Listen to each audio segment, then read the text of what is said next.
Larry? Mr. Chairman, members of the subcommittee, Larry Rand, Virginia Association of Counties. I did not have jury duty or a root canal or any other reason to miss any of the OFOG meetings. And I did attend all three. I'm glad somebody laughed at that. I'd like to thank Delegate Oric, the Farm Bureau Agribusiness Council, for reaching out to us to participate in the drafting of the bill. Many improvements have been made to it, and we are grateful for them. Concerns do linger, questions do linger.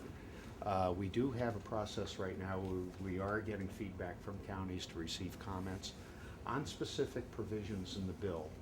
And I'll just point out a number of provisions that questions have been raised about, and among them, of course, is the issue of what is meant by substantial, I believe it's threat to public health and safety.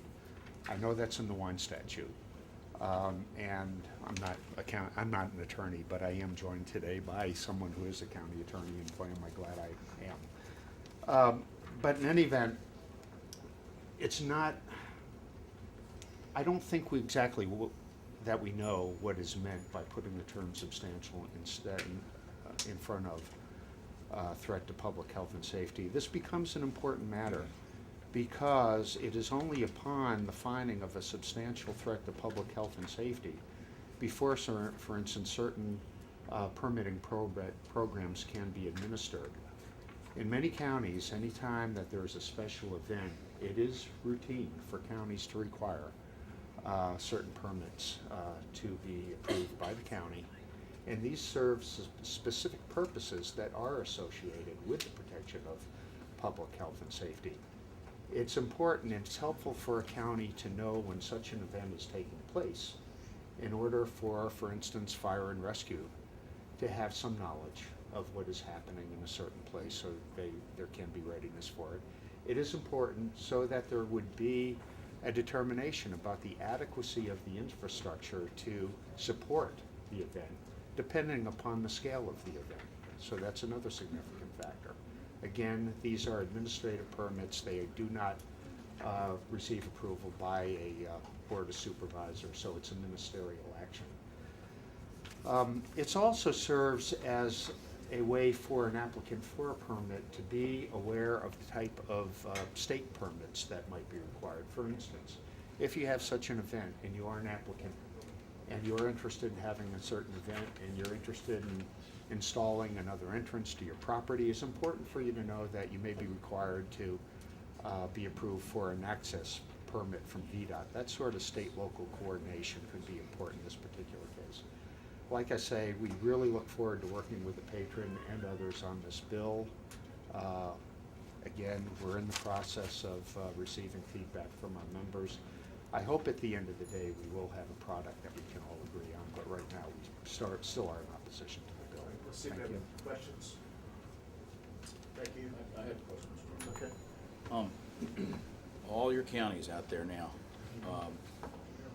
do you think that all of them are allowing these different uses of farms in a fair way to be used? Do you think there's a problem there, or there within your membership that a legitimate problem that they need to work on so that you would avoid this restriction and having to determine, what a substantial impact is and generate all the litigation that's going to come from this bill? There are different ways to answer the question. Number one, there may be some counties that are in a position where they might want to reevaluate their ordinances to make sure that they're not overly restrictive. And I think that there's a recognition that it is in their interest that they do so because agriculture makes up such an important part of their economies. And we have tried to encourage that for counties. I can just tell you that in certain cases there are counties that have made efforts with the involvement of their communities to develop ordinance that really try to reconcile the very, very different interests that are involved with the issue. That try to meet the farmer's interest, that try to meet the interest of neighboring property owners. An example is Rockingham County, where they have developed a program that does involve a permit, But it is, again, a ministerial act because they recognize that they need to simplify the permitting process because they want this kind of economic activity in their county. I would be willing to bet that most counties, the majority of counties, want to travel along that path. They don't want to be overly restrictive on this type of economic activities. And so we're trying to promote an educational program for our members. We think that serves the interest of everybody. Any other questions? Just a comment, Mr. Chairman. Sure. Okay.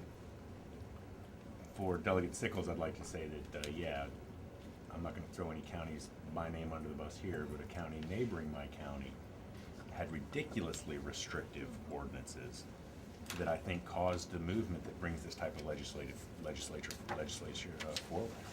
And I hope that's something that VaCO will be able to go back and work with their members and let them know that, you know, that type of behavior and that type of treatment of its citizens is, you know, will result in actions like this.